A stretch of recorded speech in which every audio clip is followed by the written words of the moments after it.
मोक्षमार्गस्य नेतारां वेतारां कर्मभूभृतां जातारां विश्वतत्त्वानां वन्दे तद्गुणलब्धये। नमो अरिहन्ताणं नमो सिद्धाणं नमो आयरीयाणं नमो वज्रायाणं नमो लोहे सव्वसाहुणम्। बोलिए आदिनाथ भगवान की जय, महावीर भगवान की जय। परम पूज्य आचार्य गुरुदेव 108 श्री उमा स्वामी जी महाराज की जय। परम पूज्य तपस्वी सम्राट आचार्य गुरुदेव 108 सन्मत सागर जी महाराज की जय। परम पूज्य आचार्य श्री 108 सौभाग्य सागर जी महाराज की जय। अहिंसामय विश्व धर्म की जय। इसमें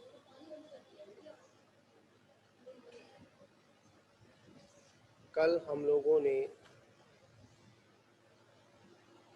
जगत काया स्वभावो व संवेग वैराग्यार्थम, मतलब अगर हमको अपने संवेग को और अगर अपने वैराग्य को अगर दृढ़ करना है तो किसका चिंतन करें? जगत और काय, मतलब जगत और काय का चिंतन करें, मतलब संसार का और पांचों इंद्रियों के विषयों से विरक्त होना, मतलब शरीर का और संसार का चिंतन करें।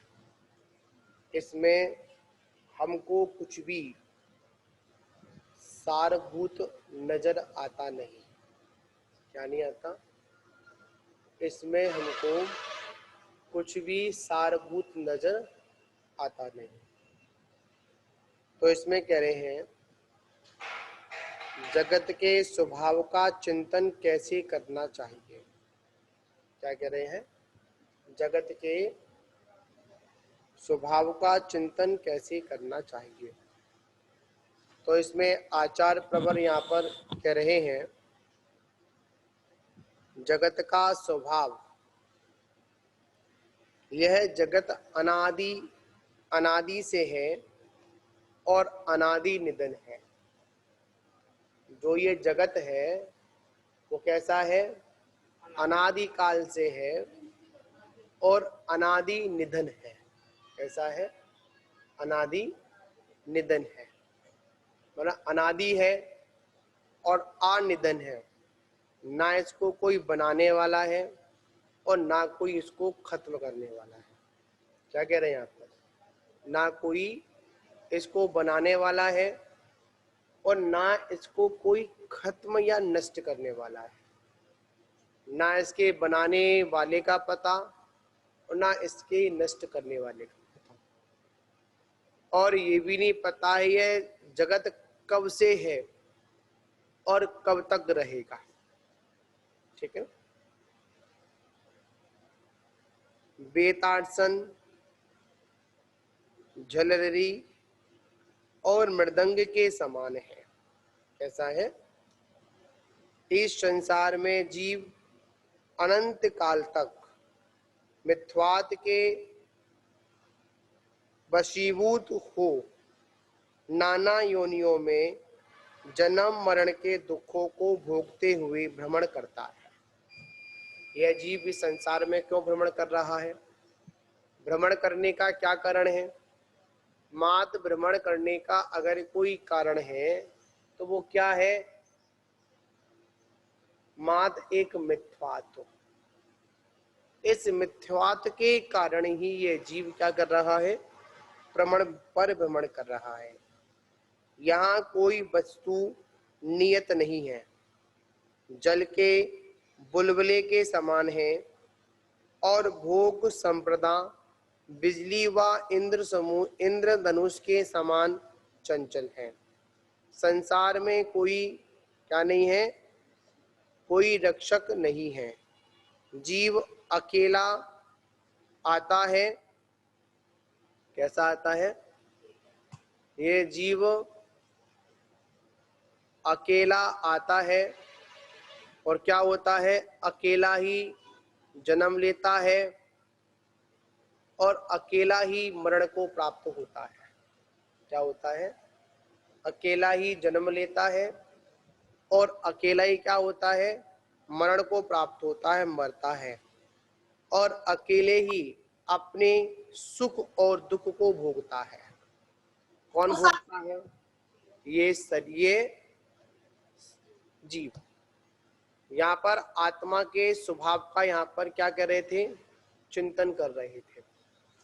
क्या कर रहे थे, यह जो जगत है और इस जगत में क्या भरा हुआ है, 9 पदार्थ।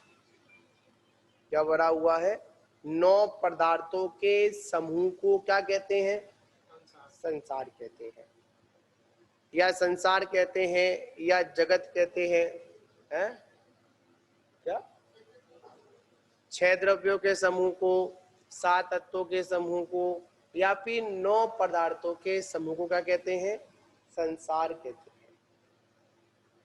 जहां पर ये जीव जन्म मरण आदि दुखों का वेदन करता है या उनको भोगता है, उसे क्या कहते हैं, उसको संसार कहते हैं। या फिर जिसमें अनंत दुख हैं, क्या है, या जिसमें अनंत दुख हैं, या जो अनंत दुखों से जो भरा हुआ है, उसे क्या कहते हैं, उसे संसार कहते हैं। संसार कोई ऐसी वस्तु नहीं है जहां पर हमको बनाने पर और नष्ट होने पर खत्म हो जाए। आचार्य कहते हैं जब इस जीव को मोक्ष की प्राप्ति होती है तो वो संसार को नष्ट करते हैं। क्या करते हैं, संसार को नष्ट करते हैं। तो आचार्य प्रवर कहते हैं कौन सा संसार, जो दिख रहा है वो संसार नहीं। इस जीव ने जो संसार बना रखा है, क्या कर रखा है, संसार बना रखा है, मतलब यह जीव अपना ही स्वयं का संसार बनाता है और स्वयं के ही संसार को नष्ट करता है। क्या करता है, स्वयं के संसार को बनाता है और स्वयं के ही जो संसार है उसे नष्ट करता है। मतलब ये जगत को नष्ट नहीं करता। जगत तो कैसा है, अनादिकालीन है, अनादि निधन है। जगत कैसा है, अनादिकालीन है और अनादि निधन है। ठीक है ना। तो करता क्या है, करता यह है कि यह जीव अपने उस संसार को नष्ट करता है, दूसरे के बनाए हुए संसार को नष्ट नहीं करता। आगे आ जाओ गुरु, हवा नहीं आ रही, आगे आ जाओ, कौन आगे आ जाओ, चिट्ठी है चिट्ठी। क्या कह रहे हैं माता जी, ये क्या है वो, हाँ, यह जीव अपना संसार बनाता है और अपने ही संसार को नष्ट करता है। अपना संसार क्या, अपना संसार ये है कि जो हम 9 पदार्थों के चक्करों में जो लगे हैं, जो हमारे अंदर संग्रह की प्रवृत्ति है, वही तो संसार है। संसार क्या है, जहां पर संग्रह की प्रवृत्ति है। किसकी प्रवृत्ति है, संग्रह। जहां पर इकट्ठा करने की प्रवृत्ति है, किसकी प्रवृत्ति है, इकट्ठा करने की प्रवृत्ति है, उसे हम क्या कहते हैं, उसको हम संसार कहते हैं। इस जीव ने अनादिकाल से मात इकट्ठा ही किया है। हम लोगों ने क्या किया है, संग्रह ही किया है।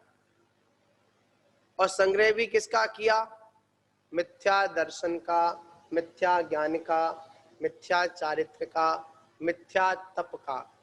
अभी तक इस जीव ने क्या प्राप्त नहीं किया? सम्यक तो नहीं प्राप्त किया।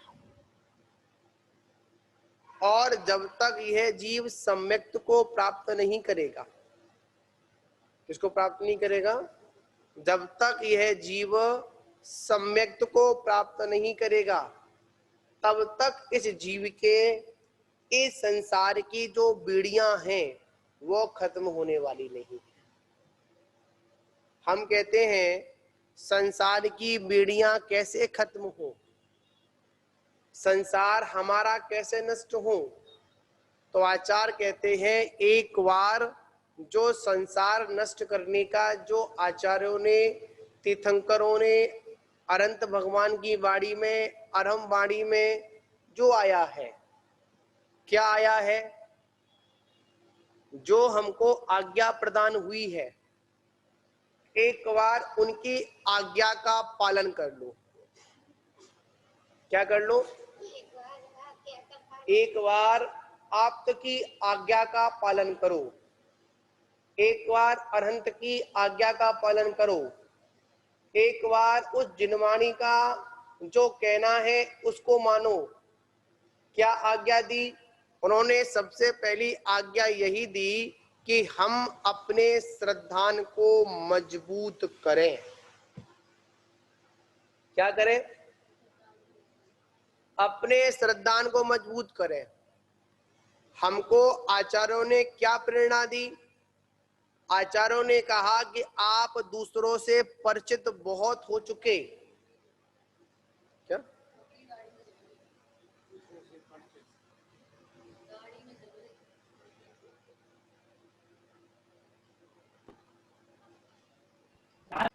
क्या कह रहे हैं?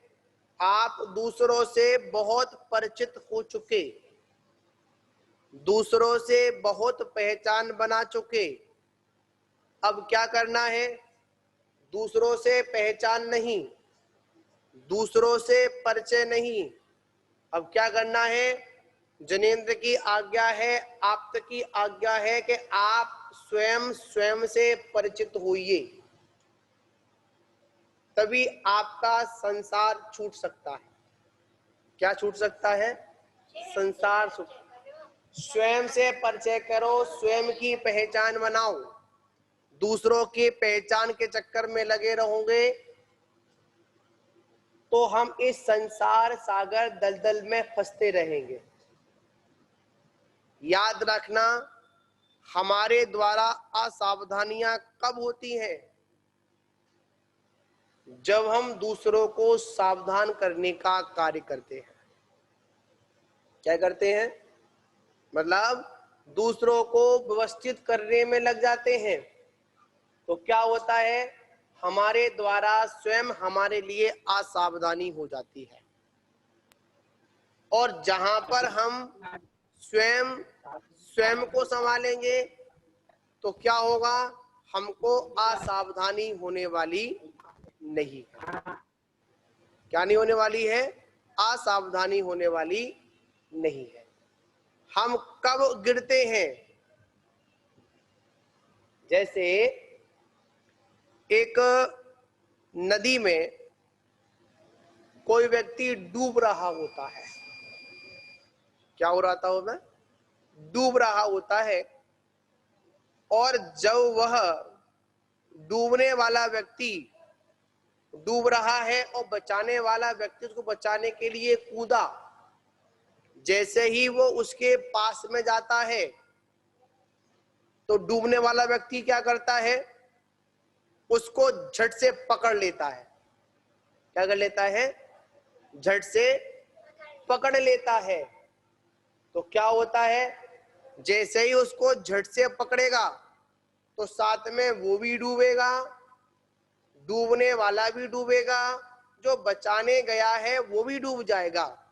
इसलिए जब भी कोई डूबने वाला व्यक्ति होता है, उसके नजदीक जाकर नहीं, दूर से ही उसके बालों को पकड़कर खींचा जाता है। क्या किया जाता है? जब भी किसी को बचाया जाता तो क्या, कैसे बचाया जाता है? दूर से ही उसके ऐसे बालों को पकड़ते हैं या दूर से ही कुछ ऐसी क्रिया करते उसकी पकड़ मजबूत हो जाए और उसको खींचकर बाहर लेकर आ जाते हैं। तो आचार्य कहते हैं पर वस्तुओं के नजदीक तो जाओ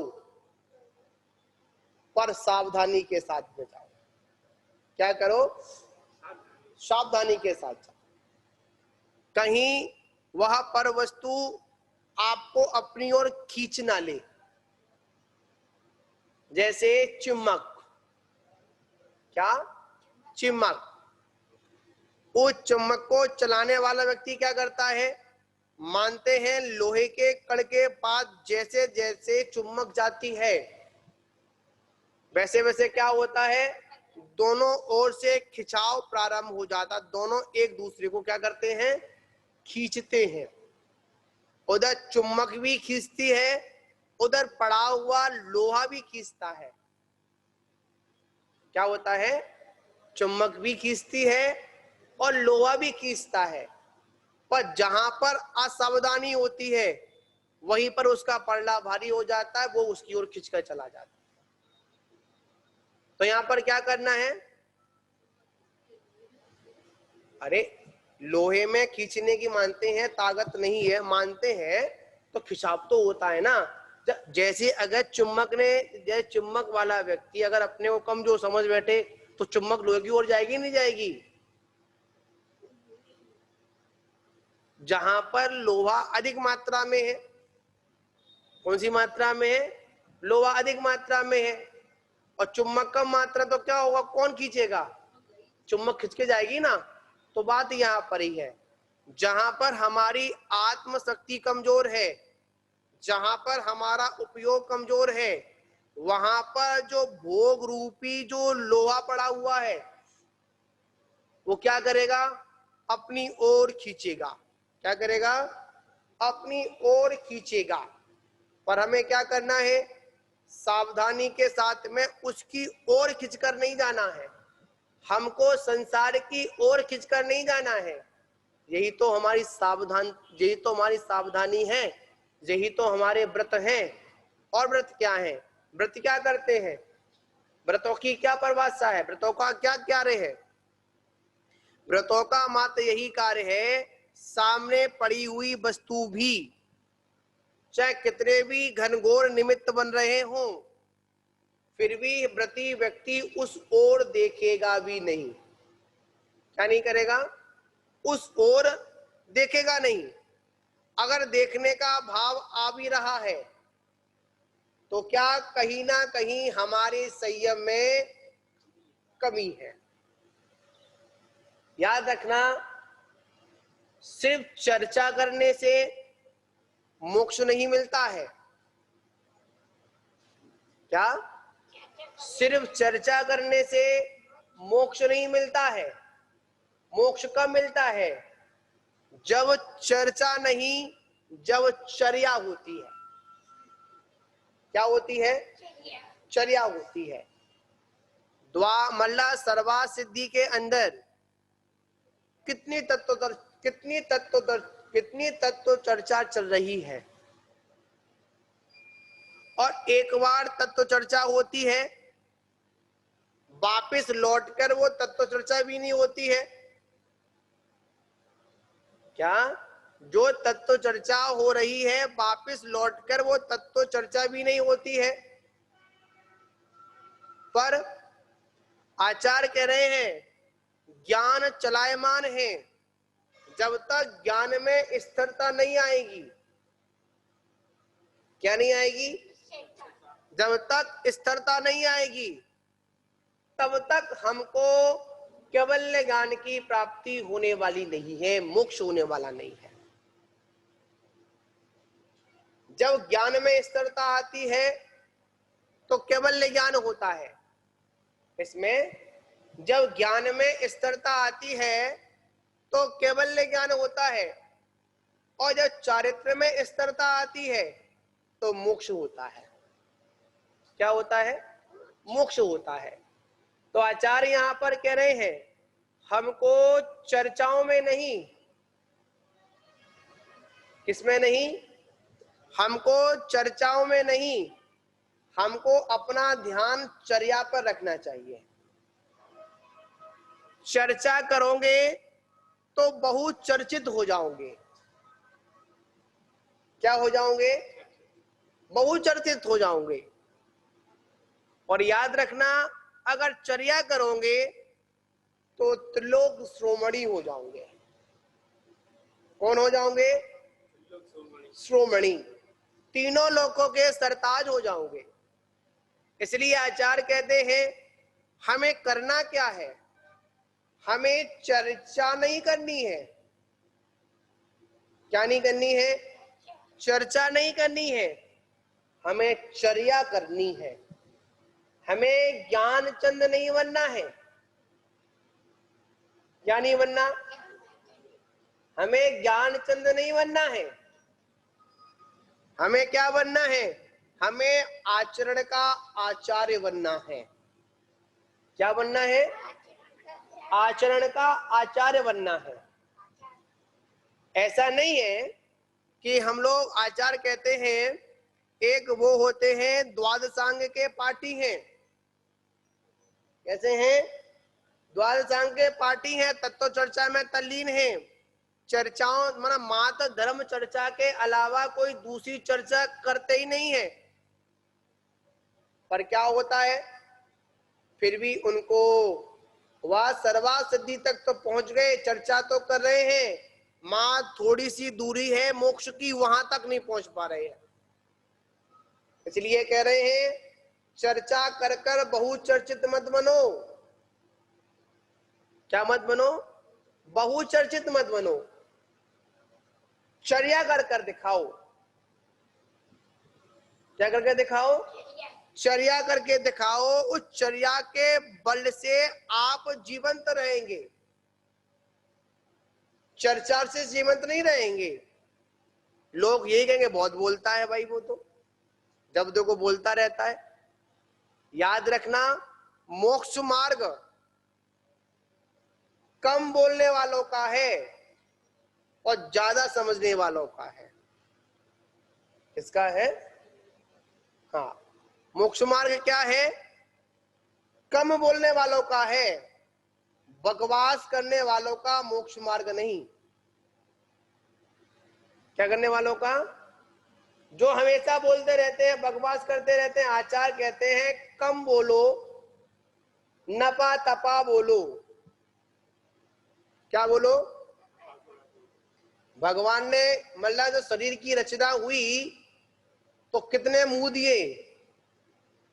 एक। और कान कितने दिए? दो। इसका क्या तात्पर्य है? रूप सागर जी बताओ। सुनो ज्यादा बोलो कम। हाँ, सुनो ज्यादा और बोलो कम, तब तो आपका मोक्ष मार्ग बनेगा। अन्यथा अपने सुना कम और बोले ज्यादा तो वहां क्या होगा? सारे काम कम बिगड़ते हैं। महाभारत हुआ, रामायण हुई, किसके पीछे हुई? जवान चल जाए। इसलिए आचार्य कहते हैं कि हमें करना क्या है? हमको अपने समय को, सुबह क्या विषय आया था? हमको करना क्या है? हमको मात्र एक ही काम करना है। वो काम क्या है? काम ये है कि हम अपने समय का सदुपयोग करें। किसका सदुपयोग करें? अपने समय का सदुपयोग करें। तो आचार्य यहाँ पर कह रहे हैं कि जगत का क्या स्वभाव है, इसका क्या चिंतन करें। तो आचार्य ने कह दिया भाई, ये जगत किसी के द्वारा ना बना हुआ है और ना किसी के द्वारा मिटने वाला है। क्या है? ये जगत कैसा है? ना किसी के द्वारा बनाया हुआ है और ना किसी के द्वारा मिटना है। ये तो अनादि काल से है और अनादि निधन रहेगा। ठीक है ना? और इस संसार में जो नाना योनियां हैं, नाना जो जन्म मतलब जो नाना गतियां हैं, उनमें यो जो जीव जो जन्म मरण के दुखों को जो भोग रहा है, उसका मात्र एक ही कारण समझ में आता है, वो है मिथ्यात्व। क्या है? मिथ्यात्व मतलब झूठी मान्यता। कैसी मान्यता? झूठी मान्यता। झूठी मान्यता क्या? विपरीत मान्यता। जो है उसको नहीं मानना और जो नहीं है उसको मानना, या जो जैसा है उसके विपरीत मानना, ये तो मिथ्या मान्यता है। अब आपसे पूछे आप कौन है? हाँ, आज गलती नहीं की। कौन है आप? शुद्ध चैतन्य आत्मा। शून्य आत्मा मतलब शुद्ध आत्मा, इसके अलावा और कुछ भी नहीं हूं। ऐसा आचार्य कहते हैं, इस संसार में ना कोई रक्षक है, यह जीव अकेला ही जन्म लेता है, अकेला ही मरता है और अकेले ही अपने द्वारा भोगे, अपने द्वारा बांधे गए सुख और दुखों को भोगता है, कर्मों के फलों को भोगता है। इसी के साथ इस ग्रंथ को विराम देते हैं, अगले ग्रंथ को अपन प्रारंभ करते हैं। बोलिए जिनवाणी माता की जय।